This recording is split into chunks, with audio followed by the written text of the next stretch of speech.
दोस्तों, स्वागत है आपका आपके अपने चैनल एसएस स्टोरीज में। दोस्तों, आज की कहानी का शीर्षक है नहले पर दहला। अगर आपको यह कहानी अच्छी लगे तो लाइक और शेयर कीजिएगा, चैनल को सब्सक्राइब करके हमें सपोर्ट कीजिएगा। जब बहुओं ने सास को कदमों तले रौंदना चाहा तो सास ने बुढ़ापे में ऐसी चालाकी दिखाई कि लोमड़ी भी दंग रह जाए और अपनी चतुराई से अपनी ही बहुओं के होश उड़ा दिए। कांताबेन एक छोटे से गांव में उनका एक घर था जहां उनका पूरा परिवार एक साथ रहा करता था। परिवार में कुल मिलाकर लगभग 10 लोग रहे होंगे। कांता जी, उनके पति, उनके 4 बच्चे, सास ससुर और 2 देवर, क्योंकि अभी तक कांता जी के देवरों की शादी नहीं हुई थी, इसीलिए पूरा परिवार एक साथ ही रहता था। लेकिन समय के साथ साथ जैसे जैसे सबकी शादी हो गई और परिवार बड़ा होता गया, वैसे वैसे सास ससुर ने मरने से पहले ही अपने बच्चों को राजी खुशी उनकी रजामंदी से ही अलग अलग कर दिया। हालांकि कांता जी ने कहा भी कि अभी उन्हें अलग नहीं होना, सब लोग एक साथ ही रह लेंगे, लेकिन उनके सास ससुर ने उनसे कहा कि अभी सब कुछ तुम्हारे बीच बहुत अच्छा है और हम दोनों का कोई भरोसा नहीं है। हमारी तबीयत अक्सर ही खराब रहती है। भगवान ना करे अगर कल को हमारी आंखें बंद हो गईं, तब पता चले कि तुम लोग आपस में लड़ लड़ कर ही मर जाओ। इसीलिए हम चाहते हैं कि वक्त रहते ही समय से हम सही फैसला लें, और बस इसीलिए उन लोगों ने अपने बच्चों का बंटवारा समय से ही कर दिया। और कुछ ही समय बाद बीमारियों के चलते उनके सास ससुर की मृत्यु हो गई। क्योंकि सुजान जी परिवार के सबसे बड़े बेटे थे, इसीलिए कांता जी के ऊपर जिम्मेदारियां भी थोड़ी ज्यादा थीं। और सबसे बड़े बेटे बहू होने के नाते जब तक उनके माता पिता की मृत्यु हुई, तब तक उनके बच्चे भी समझदार होने लगे थे। सुजान जी के 2 बेटे और 2 बेटियां थीं, और चारों बच्चे पढ़ाई लिखाई में ध्यान भी देते थे। और सुजान जी का सबसे बड़ा बेटा अब 12वीं कक्षा में था जब उनके दादा दादी की मृत्यु हो चुकी थी। और अब परिवार में सबसे बड़े सुजान जी और कांता जी ही थे। और बेशक उनके भाइयों के चूल्हा चौका अलग अलग हो गए थे, लेकिन सब में प्यार अभी भी ऐसे ही बरकरार था। और परिवार के सबसे बड़े सुजान जी और कांता जी ही थे, और उनके छोटे भाई और उनकी पत्नियां, उनके बच्चे भी उन्हें ऐसे ही सम्मान दिया करते थे। इन्हीं सब चीजों के चलते शुरू से ही कांता जी और सुजान जी ने अपने गांव में केवल सम्मान ही कमाया, न सिर्फ अपने परिवार में बल्कि गांव बस्ती में, अपनी जानकारी, अपनी रिश्तेदारी में उन्होंने अपनी एक अलग ही छवि बनाई हुई थी। सब लोग बहुत अच्छे से जानते थे कि सुजान जी एक बहुत ही सभ्य व्यक्ति हैं, पढ़े लिखे, शांत स्वभाव के, समझदार और गंभीर व्यक्ति हैं। बिना बात ज्यादा बोलना पसंद नहीं करते, और अपनी इज्जत करवाना और दूसरों की इज्जत करना उन्हें बहुत अच्छे से आता है। सभी लोगों के मन में उनके लिए प्यार और इज्जत भरपूर था। और क्योंकि जितने सुजान जी ऊपर से दिखने में कठोर थे, अंदर से उतने ही कोमल भी थे। जब भी किसी को दर्द या परेशानी में देखते तो तुरंत ही उसकी मदद करने को सबसे आगे हाथ बढ़ाते थे, और उनकी इसी खूबी के कारण लोग उनसे इतना प्यार करते थे। समय ऐसे ही अपनी गति से चल रहा था, और अब तक सुजान जी के बच्चे, जो कि अपना स्कूल पूरा करने के बाद कॉलेज में आ चुके थे। बड़ा बेटा अब तो कॉलेज के फाइनल ईयर में, और उसके बाद उनके छोटे बेटे का दाखिला भी उसी कॉलेज में था। दरअसल सुजान जी का सबसे बड़ा बेटा पढ़ाई में थोड़ा सा कमजोर था, लेकिन उसका छोटा भाई पढ़ाई में उससे आगे था। इसीलिए सुजान जी के बड़े दोनों बच्चे, बड़ा बेटा और उससे छोटा बेटा, दोनों एक साथ एक ही कॉलेज में और एक ही कक्षा में थे, जिससे कि सुजान जी को अपने बड़े बेटे की थोड़ी ज्यादा चिंता रहा करती थी, क्योंकि उनका छोटा बेटा वैसे भी बड़े के मुकाबले ज्यादा तेज तर्रार लगता था और इसीलिए वे कई बार अपने बड़े बेटे को कहते भी थे कि इस छोटे से कुछ सीख ले, वरना आने वाली दुनिया में इतने सीधे बच्चों का कोई काम नहीं है। लेकिन शायद उन्हें पता नहीं था कि आने वाली दुनिया के हिसाब से उनके बच्चे सीधे नहीं हैं, बल्कि वे बहुत भोले हैं, जो समय से खुद को बदलना नहीं सीख पाए।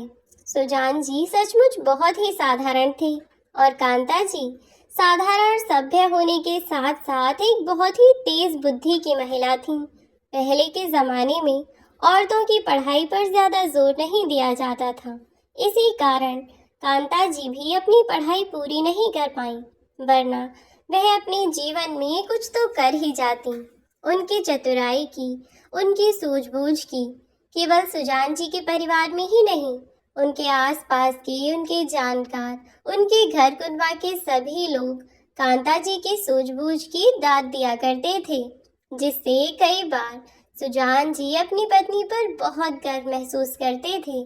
समय के साथ बेटों की पढ़ाई पूरी हुई और दोनों बेटियां भी कॉलेज में फर्स्ट ईयर में दाखिल हो चुकी थीं। जैसे ही दोनों बेटों का कॉलेज पूरा हुआ तो वे दोनों शहर में ही एक कंपनी में नौकरी ढूंढकर वहीं पर काम करने लगे। लेकिन उनके घर से उनकी कंपनी की दूरी बहुत ज़्यादा नहीं थी, इसीलिए वह डेली अप डाउन किया करते थे। और जब सुजान जी की बेटियां फाइनल ईयर तक पहुंची तो उन्होंने अपने बेटों के साथ मिलकर पहले अपनी बेटियों की शादी कर दी, जबकि अभी उनकी बेटियां भी शादी करना नहीं चाहती थीं। लेकिन फिर उन्होंने सोचा कि बेटों की शादी यदि वे पहले ही कर दें तो शादी के बाद जाने बहुएं कैसी आएं, उनका व्यवहार कैसा हो। शादी के बाद परिवार में परिवर्तन तो आते ही हैं। ऐसे में उन्हें सबसे अच्छा उपाय यही लगा कि वह समय से अपनी बेटियों को विदा कर दें। और फिर उनकी बेटियां केवल पढ़ाई करना चाहती थीं और उनके ससुराल वाले, उन्हें भी उनकी बेटियों की पढ़ाई से कोई आपत्ति नहीं थी। इसीलिए परिवार वालों की रजामंदी से जल्दी ही उन्होंने दोनों बेटियों का रिश्ता पक्का कर दिया और देखते ही देखते 2 साल के भीतर ही उन्होंने अपनी दोनों बेटियों को विदा कर दिया। अब जब उनकी बेटियां उनके घर से चली गईं तो उनका घर बिल्कुल सूना हो गया था। कहने को उनके परिवार के और भी बच्चे थे, लेकिन उनके घर का आंगन तो बिल्कुल सूना था। अब इसका उपाय केवल यही था कि वह जल्द से जल्द अपने दोनों बेटों की भी शादी कर दें, ताकि शादी करने के बाद 2-2 बहुएं जब घर में आएंगी तो इस घर का सूनापन अपने आप दूर हो जाएगा। यही सोचकर सुजान जी और कांता जी ने अपने दोनों बेटों के लिए रिश्ता ढूंढना शुरू कर दिया और ईश्वर की कृपा रही कि उन्हें बहुत ज्यादा परेशानी भी नहीं उठानी पड़ी। सुजान जी के किसी रिश्तेदार ने उनके बेटों के लिए एक रिश्ता बताया और कहा कि 2 लड़कियां एक ही घर की हैं, मतलब बहनें हैं, तो इस वजह से आपके लिए हर चीज में सहूलियत हो जाएगी। ना ही तो आपको 2-2 बार शादी की भाग दौड़ करनी पड़ेगी और ना ही 2 गुना खर्चा होगा। और फिर सगी बहनें हैं तो कम से कम आपके घर में आपके इस आंगन को बंटने नहीं देंगी। और फिर सबसे बड़ी बात तो यह है कि वह आपस में झगड़ा करके घर में कलेश भरा वातावरण नहीं बनाएंगी। अब इस बात को सोचकर सुजान जी और कांता जी दोनों ही आपस में रात को सोते समय बातें करने लगे कि अभी तक हमने इस बारे में तो सोचा ही नहीं। जब दोनों बेटों की शादियां हो जाएंगी तो उसके बाद दोनों बहुएं आने के बाद हमारा परिवार भी बढ़ सकता है। तब कांता जी ने कहा, क्या आप भी अभी से ऐसा क्यों सोच रहे हैं? देखिए, यह तो जीवन की सच्चाई है और एक न एक दिन तो ऐसा होता ही है। अम्मा और बाबूजी ने भी तो अपने अंत समय में आप सभी भाइयों को आपकी खुशी से आपका हिस्सा दिया था ना। तो बस हम भी अपने अंत समय पर अपने बच्चों को बिल्कुल ऐसे ही हंसी खुशी उनकी इच्छा से अलग कर देंगे, ताकि उनके बीच भी प्यार ऐसे ही बना रहे जैसे अब तक मेरे और मेरी देवरानियों के बीच बना हुआ है, जैसे आपके और आपके भाइयों के बीच बना हुआ है, बिल्कुल वैसे ही रहे। इस बारे में आप ज्यादा मत सोचिए। जितना ज्यादा सोचेंगे उतना ज्यादा परेशान होंगे। यह इतनी बड़ी बात नहीं है, आप आराम से सो जाइए। और फिर अभी तो लड़कियों को देखने की बात है, कौन सा इतनी जल्दी सब कुछ तय हो रहा है। अभी लड़की देखेंगे और अगर ठीक लगेंगी तो फिर आगे बात बढ़ाएंगे। ठीक है, सब कुछ छोड़ दीजिए, बिल्कुल चिंता मुक्त हो जाइए और आराम से सो जाइए। कल उठ के इस बारे में दोनों लड़कों से बात कर लीजिएगा। अगले दिन उन्होंने अपने बेटे से उनकी शादी के बारे में बात की, और जब उनके बेटों को भी शादी से कोई आपत्ति नहीं थी और रिश्ते के लिए उन्होंने रजामंदी दे दी, और वे लोग लड़कियों को देखने के लिए चल दिए। लड़कियों को देखकर आने के बाद घर में सभी लोग बहुत खुश थे, सिवाय कांता जी के। दोनों बेटे भी खुश थे, क्योंकि उन दोनों को भी लड़कियां पसंद थीं। और फिर परिवार के बाकी लोगों को, यहाँ तक कि सुजान जी को भी लड़कियां ठीक ही लगी थीं। लेकिन कांता जी को एक अजीब सा एहसास हो रहा था। उन्हें लड़कियों से कोई परेशानी नहीं थी, ना ही उन्हें रिश्ते में कोई कमी लगी, इसीलिए वे कुछ कह भी नहीं सकती थीं। इस बारे में उन्होंने बात की भी तो वे पूछने लगे कि क्या परेशानी है, तुम्हारा मन क्यों नहीं कर रहा, कोई कारण भी तो होगा। लेकिन वे कुछ बताती तो तब जब कोई बात होती। वह तो खुद ही नहीं समझ पा रही थी कि उनका मन इस रिश्ते के लिए रजामंदी देने को तैयार क्यों नहीं है। फिर जब सुजान जी को कोई जवाब नहीं दिया तो सुजान जी बोले कि शायद तुम इस बारे में कुछ ज्यादा ही सोच रही हो। इतना मत सोचो, कल तक तो मुझे समझा रही थी और अब खुद ही इतना सोच रही हो। अगर कोई परेशानी लगे तो मुझे बताना, अगर नहीं है तो बिना किसी कारण के ऐसे रिश्ते को मना भी तो नहीं कर सकते। और फिर मेरे हिसाब से हमारे दोनों बेटा तरुण और अनुज को भी लड़कियां पसंद हैं। बाकी तुम एक बार कल दिन में बच्चों से बात कर लेना। फिर जब बाद में कांता जी ने अपने बच्चों से पूछा तो उन्होंने बताया कि वे दोनों शादी के लिए तैयार हैं और बहुत खुश भी हैं, क्योंकि वे दोनों इन लड़कियों को, रजनी और प्रिया को पहले से जानते हैं, क्योंकि यह लड़कियां इनके साथ कॉलेज में भी पढ़ी थीं। और कांता जी रिश्ते के लिए अब पीछे नहीं हट सकती थी, क्योंकि कहीं न कहीं इस रिश्ते में उनके बेटों की खुशी छिपी थी। बिना कारण अपने बच्चों के दुख का कारण नहीं बनना चाहती थी, इसीलिए खुद को समझाते हुए उन्होंने अपने बेटों की खुशी के लिए इस रिश्ते की रजामंदी दे दी। और उन्होंने खुद को भी समझाया कि ज्यादा सोचने से कोई भी फायदा नहीं है। और खुशी खुशी सब लोग शादी के लिए तैयार हो गए और जल्दी ही आगे की रस्में भी शुरू कर दी गईं। और एक ही साल के अंदर उन्होंने अपने बच्चों की शादी करने का निश्चय कर लिया। और इसी साल के अंत तक उन्होंने अपने बेटे तरुण और अनुज की शादी कर दी। बेटों की शादी के बाद ब्याह करके दोनों नई बहुएं जब उनके घर में आईं, तो घर में रौनक ही रौनक थी। घर का सूनापन जैसे कहीं दूर चला गया था। कांता जी और सुजान जी दोनों ही बहुत खुश थे। रजनी और प्रिया के आने के कुछ महीनों तक तो घर में रौनक लगी ही रही। पहले तो रिश्तेदारों का आना जाना, और फिर लगभग 15 दिन के आसपास उनकी बेटियां रह कर गईं। बड़ा ही अच्छा लग रहा था उन दोनों को। बेटियों के जाने के बाद भी बहुएं जब से घर में आईं, तब से कोई ना कोई आता जाता रहता और घर में रौनक लगी रहती थी। शुरू शुरू में दोनों बहुएं भी बहुत ज्यादा ध्यान रखती थीं और प्यार से रहीं, क्योंकि दोनों बहनें थीं। तो शुरू शुरू में वह दोनों इतने प्यार से रहती कि बस देखने वाले भी देखते के देखते रह जाते कि कितनी अच्छी बहू है। ना किसी बात पर लड़ाई झगड़ा करती हैं और ना कलेश करती हैं। उनके घर में तो सुख शांति और खुशियों की बौछार हो गई है जब से उनकी नई बहुएं आई हैं। पर शायद वह गलत सोच रही थी। वह दोनों घर में आने के बाद शुरू शुरू में जितनी सीधी लग रही थी, असल में इतनी सीधी नहीं थी वे। कुछ दिनों बाद दोनों बहनें आपस में बात बात पर झगड़ा करने लगीं, और ऐसे ही छोटे मोटे लड़ाई झगड़ों के चलते ही समय बीतता रहा और 2 साल बीत गए और अब तक उनका एक एक बच्चा था। और ऐसे ही वे दोनों झगड़ा करती रहती। कभी कोई एक काम कर देती तो दूसरे काम के लिए झगड़ने लगती। कई बार कांता जी ने दोनों को ही समझाने की कोशिश की कि उन्हें इस तरह से लड़ना झगड़ना नहीं चाहिए। यह सही बात नहीं है। तुम दोनों सगी बहनें हो, आपस में क्यों बहस करती हो? जहाँ तक बात रही किसी काम की, तो अगर तुम्हारा मन नहीं है या तबीयत ठीक नहीं है तो मैं देख लूंगी, लेकिन लड़ाई मत किया करो। तो दोनों बहुएं अब ढील छोड़ने लगी थीं, लेकिन फिर भी कांता जी का शरीर चाहे जैसा भी हो, उनकी मनोस्थिति बिल्कुल भी कम नहीं थी।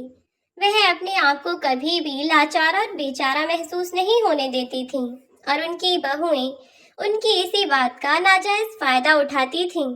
जब भी दोनों में से किसी का काम करने का मन ना होता, तो बस आपस में झगड़ा करके बैठ जाती और काम छोड़कर आसन पार्टी लेकर पड़ जाती थीं।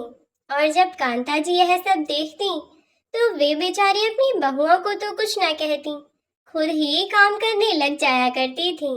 और अब तो यह कोई नई बात नहीं थी, हर दूसरे दिन का यही काम था। कभी झाड़ू बर्तन को लेकर, तो कभी खाने पीने को लेकर, कभी बच्चों के कपड़ों को लेकर, तो कभी बच्चों की लड़ाई हो जाती तो उसकी वजह से दोनों लड़ने लग जाते। घर में जब लड़ाई झगड़ा बहुत ज्यादा होने लगा, तो कांता जी को यही सही लगा कि अब दोनों बहुओं की बात मान लेने में ही भलाई है। यह दोनों जो कुछ चाहती हैं, हमें वह कर देना चाहिए।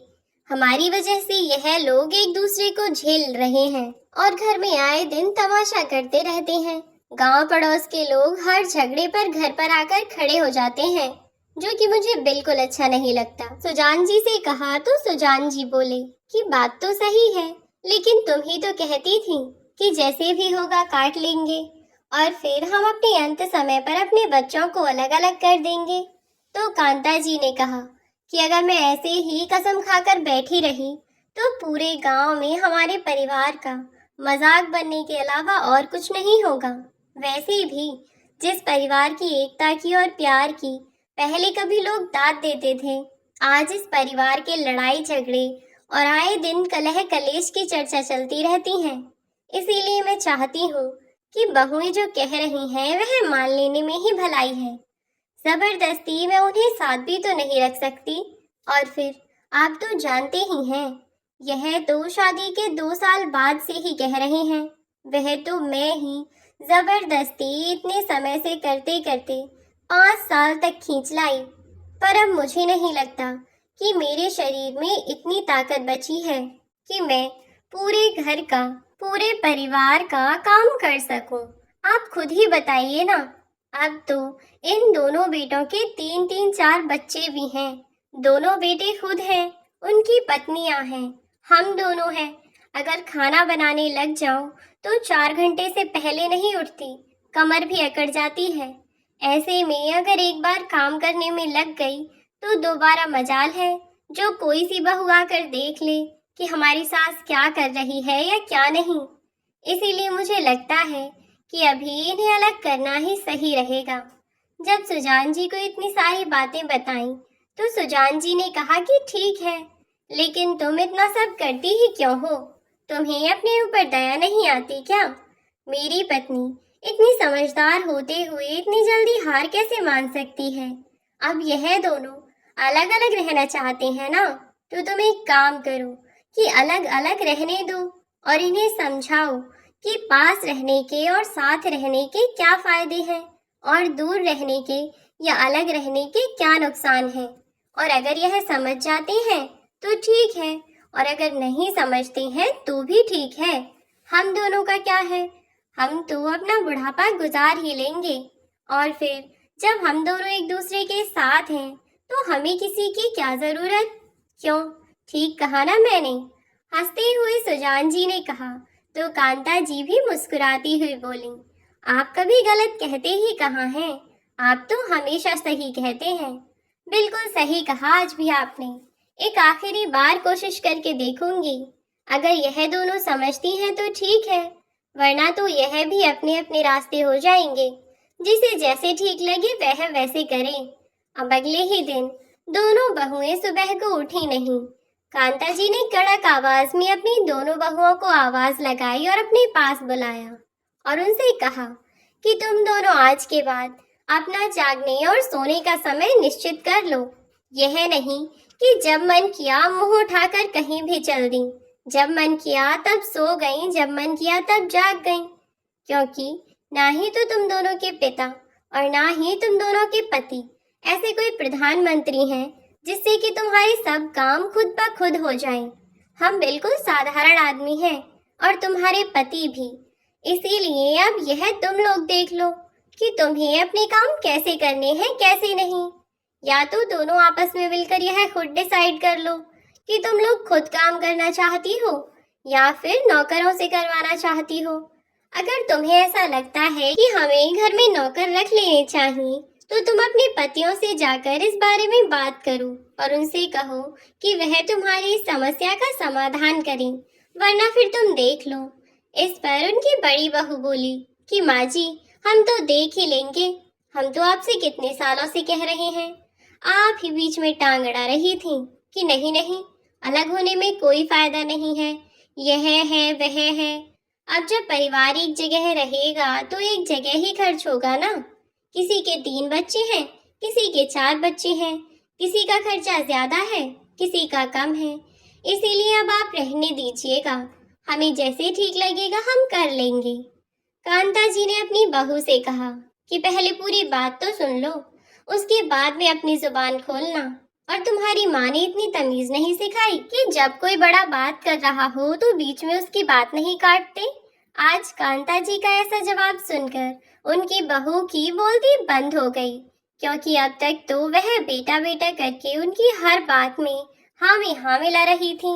तो उन दोनों को यही लग रहा था कि यह बिल्कुल बेवकूफ है और इसे उल्टा जवाब देना तक नहीं आता। लेकिन उन्हें नहीं पता था कि उनकी सास इसीलिए चुप थी कि घर में कोई कलेश ना हो, सब लोग आपस में हंसी खुशी रहें।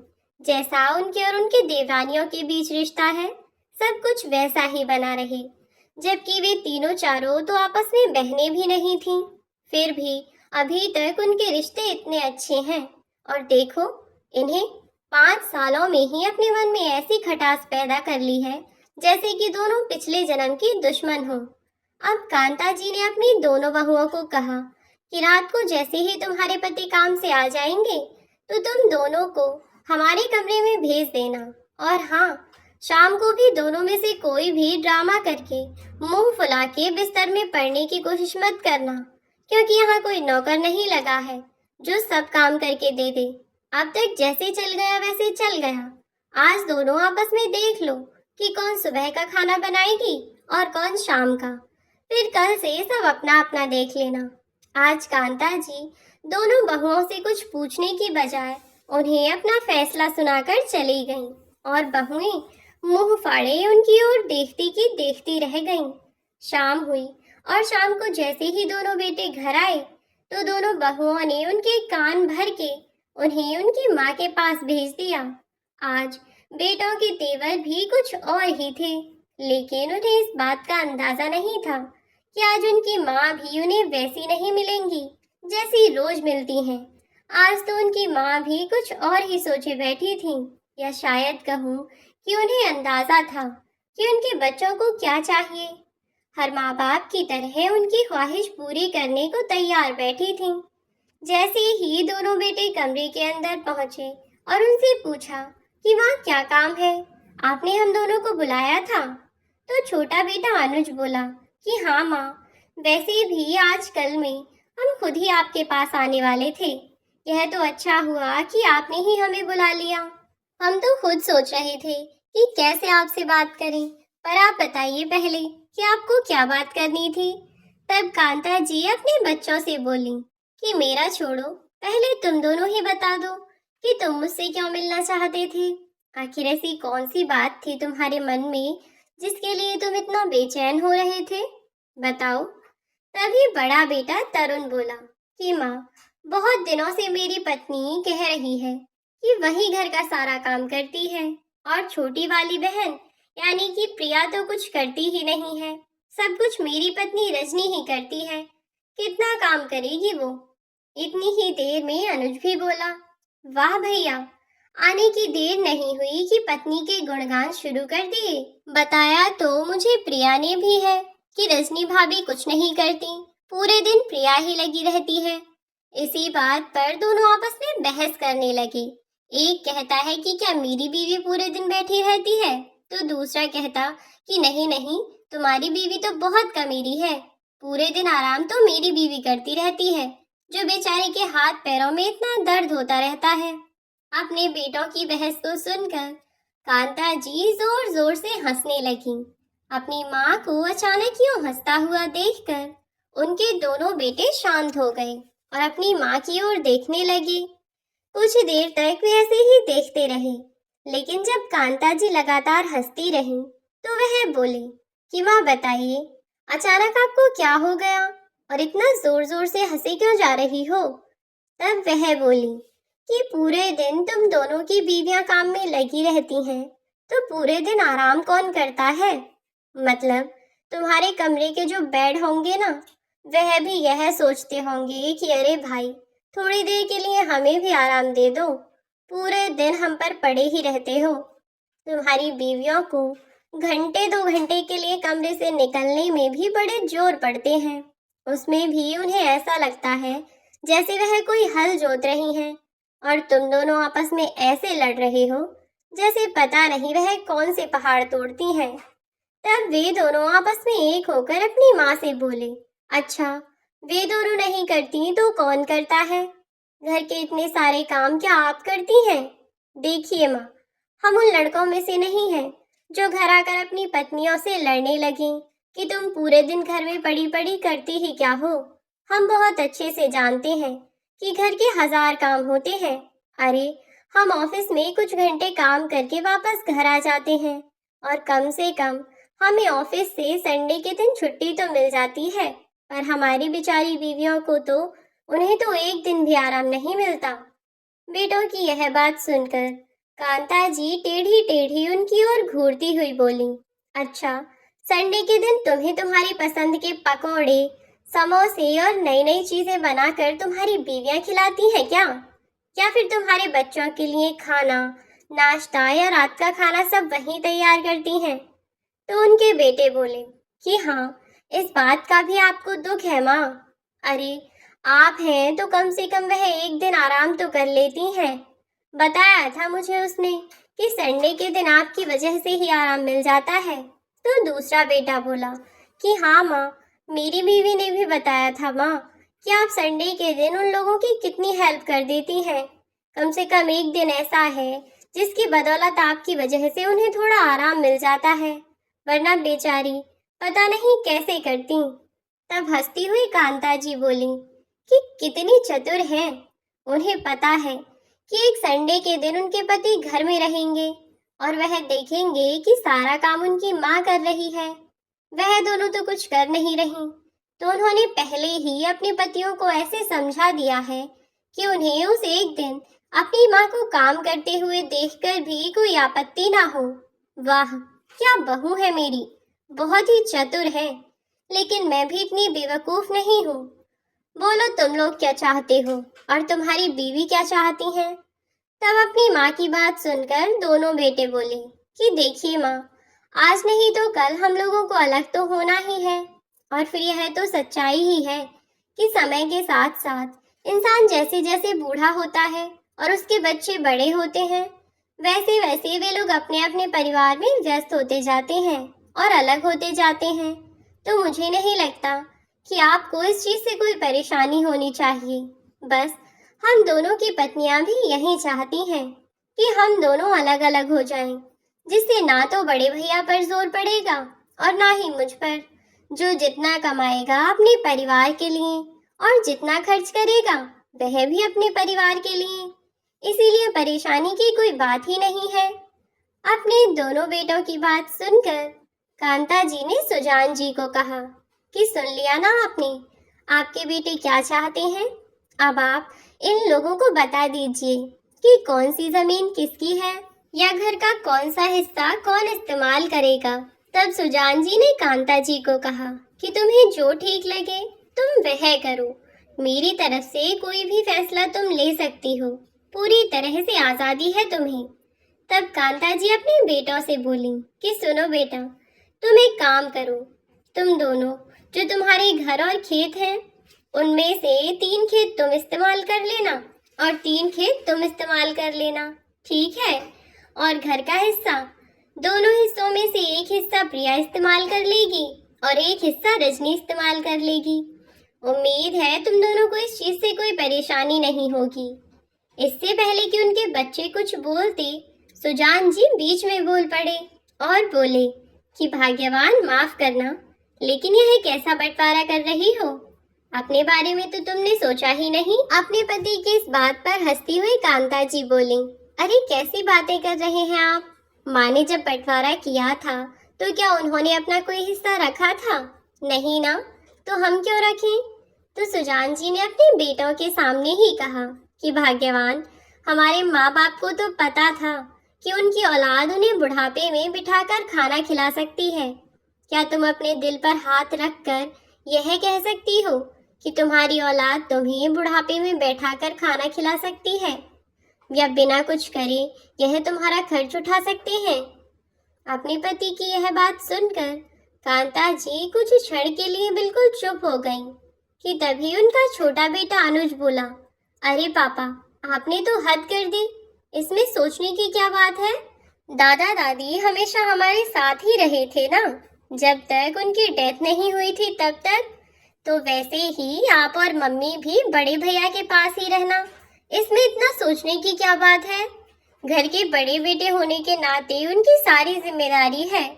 छोटे बेटे के इतना कहते ही तो जैसे बड़े बेटे की सांस अटक गई और फटाक से वहीं खड़ा हो गया और बोला, वाह बेटे, लेने की बात पर तो 2 बेटे, और जब खर्च की बारी आई तो बड़े बेटे का फर्ज है। फिर बड़ा बेटा होने के नाते मुझे जमीन जायदाद में भी ज्यादा हिस्सा दे दो ना, इसमें इतना सोचने की क्या बात है? इस बात पर दोनों बेटों में इस तरीके से बातचीत होती हुई देखकर कांता जी, जो अभी तक अपने आप को बांधे हुए थीं, कहीं न कहीं उनकी हिम्मत टूटने लगी। खुद को संभालती हुई अपने बेटों से बोली, अरे बेटा, इतनी सी बात पर तुम्हें लड़ने की जरूरत नहीं है। मैं और तुम्हारे पापा तुम्हारे ऊपर बोझ नहीं बनेंगे।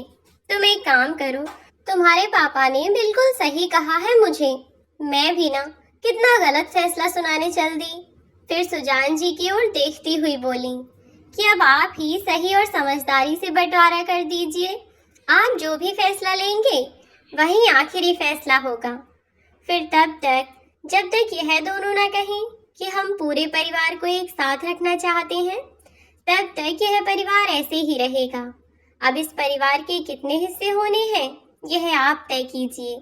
अब सुजान जी ने मोर्चा संभाल लिया और आगे बढ़ते हुए बोले कि इसमें सोचना क्या है, हमारे टोटल 6 खेत हैं। उन 6 खेतों में से 2 खेत बड़ा बेटा, 2 खेत छोटा बेटा और 2 खेत मैं रखूंगा। घर में भी ठीक ऐसे ही 4 कमरे हैं, जिनमें से एक कमरा बड़े बेटे का और एक कमरा छोटे बेटे का है। बाकी बचे 2 कमरों में से एक कमरे में हम दोनों रहेंगे और एक कमरे में खेतों का खाद पानी रखा जाएगा। बस हो गया। तो इतना सुनते ही दोनों बेटे भड़क पड़े और बोले, भला 2 कमरों में हमारा क्या होगा? हमारा इतना बड़ा परिवार है, एक एक कमरे में हमारा गुजारा कैसे होगा? तब मुस्कुराते हुए सुजान जी बोले, पाल पोस कर इतना बड़ा कर दिया है ना, और एक कमरा भी दे दिया है। जब परिवार बढ़ाना आ गया है तो घर बढ़ाना भी सीख लो। जैसे अब तुम्हारा परिवार बड़ा है, वैसे ही अपना घर बड़ा करो और 2 कमरे की बजाय 4 कमरे बनवाओ। मैंने तुम्हारा ठेका नहीं लिया है और ना ही तुम्हें रोका है।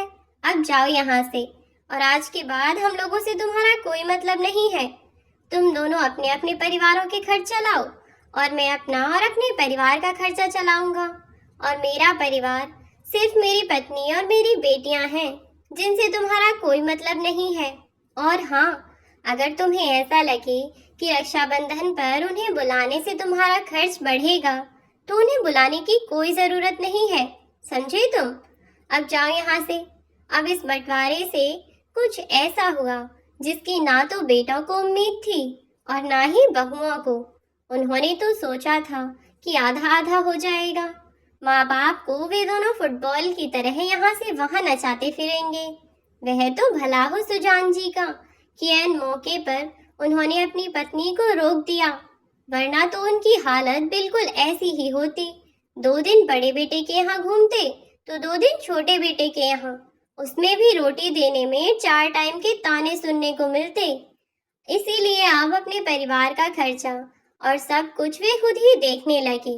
उन्होंने सोच लिया कि अब बेटों से उम्मीद करने का कोई फायदा नहीं है, वे तो एक नंबर के कमीने हैं। अगर अपने परिवार का खर्चा चलाना है तो सब कुछ खुद ही देखना होगा। अब इधर दोनों बेटे और दोनों बहुएं अपने अपने परिवार को देखने लगे और इधर सुजान जी अपनी पत्नी कांता जी के साथ अपने परिवार का खर्च चलाने लगे। अगले ही दिन से घर में 3 चूल्हे बन गए। सुजान जी ने अपनी पत्नी को कहा कि भाग्यवान, बढ़िया सा खाना बनाकर तैयार कर दो, मैं खेतों पर होकर आता हूँ। इतना कहकर सुजान जी खेतों के लिए निकल गए और खेतों पर अपनी फसल देखकर आए, जो कि कुछ ही समय में कटने वाली थी। खेतों की कटाई जब नजदीक आई तो सुजान जी ने मजदूरों को लगाकर अपने खेतों की फसल को निकलवा लिया। इधर दोनों बेटे खेतों पर पहुंच गए अपने अपने हिस्से के पैसे लेने के लिए, लेकिन सुजान जी ने दोनों को यह कहकर भगा दिया कि जब लागत नहीं लगाई तो पैसे किस बात के लेने आए हो। अब फसल कट गई है, अब से यह दोनों खेत तुम्हारे हैं।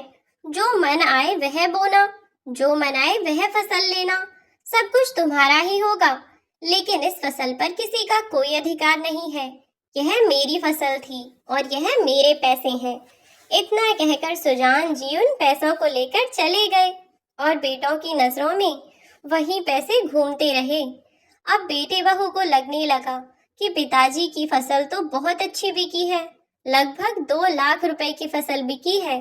जब बेटों ने अपने पिता को पैसे लेते हुए देखा तो उनकी तो नजरें चौड़ी की चौड़ी रह गईं। नोटों की गड्डियां उनकी आंखों में तैरने लगीं और सुजान जी ने उन पैसों को तुरंत ही बैंक में जमा करवा दिया। घर आकर उन्होंने अपनी पत्नी से खाना करवाया और दोनों ने साथ बैठकर खाना खाया। वह दोनों अपने कमरे में बनाकर बाहर ही चौक में खाट डालकर खाना खाया करते थे। बहू ने अपने बच्चों को सिखा दिया कि उन बुढ़े बुढ़िया के पास जाने की जरूरत नहीं है, बहुत बुरे हैं वे। लेकिन बच्चे वह तो खाने पीने की चीजें देखकर भागे चले जाते थे। इधर दोनों बेटे और दोनों बहुएं अपना खर्चा भी मुश्किल से चला पा रहे थे। जो बेटे और बहुएं यह सोच रहे थे कि हमारे कारण यह बुढ़े बुढ़िया पल रहे हैं, वही बेटे बहू अब 2 ही महीने में यह सोचने को मजबूर हो गए कि क्या हम इन लोगों को पाल रहे थे, या आज भी यह दोनों हमारे 8-10 लोगों के परिवार को पाल रहे थे। क्योंकि उनके बेटों की तनख्वाह मुश्किल से 20,000 रुपए थी, जिसमें उनकी पत्नियों के खर्चे ही हाई फाई थे। हर महीने उनके साड़ी, मेकअप के खर्चे और भी दुनिया भर की चीजें। इधर 4-4, 3-3 बच्चों की स्कूल की फीस, बच्चों का खाना पीना। इस महंगाई में 2 टाइम की सब्जी लेने लग जाओ तो 200 रुपए यूं चले जाते हैं। ऐसे में बेचारों को खर्च चलाना भी मुश्किल होने लगा। अब उन्होंने सोचा कि चलो इस बार खेतों में कुछ अच्छा सा बोलेंगे, पर जब हमारी फसल के पैसे आएंगे तो हमारा भी बैंक बैलेंस ऐसे ही भर जाएगा जैसे माँ और पापा का भरा हुआ है। क्योंकि उनके माँ बाप तो बहुत अच्छे से रह रहे थे, उनके तो ठाठ ही न्यारे थे। जहाँ पहले बस 2 टाइम की रोटियां खाते थे, वहाँ अब उनके घर में घी, दूध, फल फ्रूट किसी चीज की कमी नहीं थी। मेवा मिष्ठान सब भरा रहता था। कांता जी के पास अब खाने को इतना था कि उनसे खाया भी न जाता। बीतते समय के साथ 6 महीने में ही कांता जी का शरीर पहले से फूलकर सवाया हो गया था। अब चिंता मुक्त होकर वह मस्त रहती, अपने पति के लिए बनाती और अपने लिए बनाती और शौक से खाती। दोनों पति पत्नी बढ़िया जीवन बिता रहे थे। इधर 4 महीने और बीते तो बेटों की फसल अब कट गई, लेकिन उन बेवकूफों को खेतीबाड़ी का कोई ज्ञान ही नहीं था, क्योंकि इससे पहले उन्होंने कभी कुछ नहीं किया था। सब कुछ तो उन्हें अभी तक हुआ मिला था, उनके पिता ही करते थे। जब फसल कटी तो दोनों बेटों के हाथ में मात्र उतने ही पैसे आए जितनी लागत वह खेतों में लगा चुके थे। मजदूरों के पैसे, खाद पानी के पैसे और फसल के लाने ले जाने की लागत में ही उनके सारे पैसे खर्च हो गए। अब बेचारे वे तो खाली हाथ खड़े के खड़े रह गए। 6 महीने में ही दोनों बेटे और बहू के होश ठिकाने आ गए। दोनों बहू इधर पति और बच्चों को भेजकर जैसे ही थोड़ी देर आराम करने लगती कि उनके बच्चे स्कूल से आ जाते, उनके स्कूल का काम करवा कर ट्यूशन भेजती और 1 घंटे में ही वह आफत फिर से घर आ जाती। जहाँ पहले वे दोनों अपने दादा दादी की जान खाते रहते थे, अब अपने माँ बाप के ही सर पर चढ़े रहते थे, क्योंकि उन्हीं लोगों ने तो मना किया था कि दादा दादी के पास जाओ मत। और सुजान जी और उनकी पत्नी को किसी चीज की चिंता नहीं थी। जब बच्चों को खिलाने का मन करता तो अपनी बेटियों के घर चले जाया करते थे और उनके यहाँ मेवा मिष्ठान सब लेकर जाते, जिससे बेटी और उसके घर वाले भी खुश रहते थे। किसी चीज की कमी नहीं थी। इधर बहू के भी सर चकराने लगे और सबको अपनी गलती जैसे पाप लगने लगी। 6 महीने में ही बेटे और बहू की आंखें चौड़ गईं और हलक से निकलकर दिल हाथ में आ गया और पछताने लगे कि हे राम, हमने क्या कर दिया। अपने ही अन्नदाता को लात मारकर खुद से अलग कर दिया और इसका फल तो वह लोग भुगत ही रहे थे। कुछ ही समय में सूखे हुए खजूर की तरह दोनों बेटों का मुंह सूख कर काकड़ा हो गया। अब तो सबको अपनी गलती का एहसास होने लगा और योजना बनाई जाने लगी कि माँ पापा को फिर से कैसे मनाया जाए कि वह हमारे साथ फिर से रहने लगे। तब सुजान जी के बेटे एक दिन अपने माँ पापा के पास आए। जब वे दोनों आराम करने जा ही रहे थे कि उनके बेटे उनके पास आए और उनसे बोले कि माँ पापा, हमें आपसे कुछ जरूरी बात करनी है। साथ में उनकी पत्नियां भी आ गईं और बिना कुछ कहे ही अपने सास ससुर के पैरों में गिर पड़ी और उनसे माफी मांगने लगी।